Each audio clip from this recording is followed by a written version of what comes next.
Quand vous investissez dans des actions sur eToro, votre banquier ne reçoit aucune commission. Mais ne vous inquiétez pas. Après un week-end de ski à Chamonix, un smoothie à la noix de coco et un massage à 4 mains, il finira par s'en remettre. Investissez dans des actions sans payer de commission avec eToro.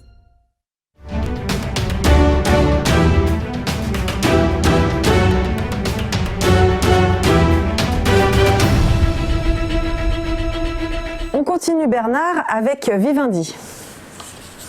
Alors Vivendi, la configuration est un petit peu différente, mais elle est aussi donc très intéressante.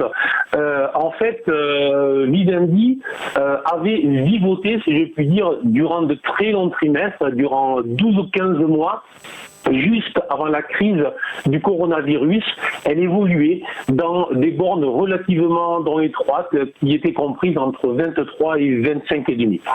Et depuis plusieurs jours, en fait, la valeur essaye de réintégrer cette zone après plusieurs essais.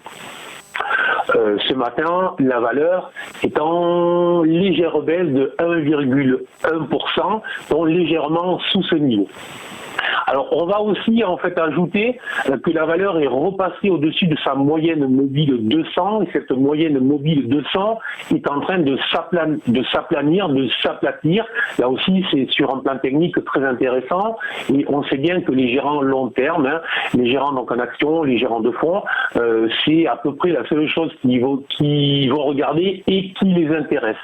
Donc, ce qu'il faut remarquer, c'est retour autour des 23 €, donc sur le bas de cette zone de range qu'elle avait travaillé durant très longtemps. Donc désormais, très clairement, un retour sur le haut de cette zone, sur les 25-50, c'est un niveau que l'on peut viser. Alors ce n'est pas nécessairement un niveau qu'il faut viser sur les prochaines journées. Donc là aussi, je suis sur du moyen long terme, mais très clairement, je suis positif sur la valeur.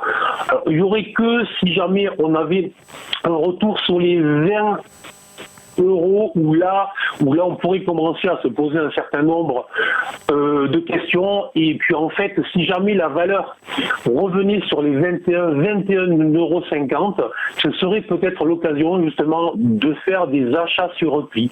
Donc c'est une zone qu'il faut surveiller sur les prochains jours. Et puis enfin, pour en terminer, je noterai que c'est une valeur qui a toujours un aspect spéculatif donc très intéressant dans une période qui bien évidemment reste très incertaine, tout le monde le sait. Donc c'est plutôt le genre de valeur pour accompagner un portefeuille moyen long terme qui est très intéressante.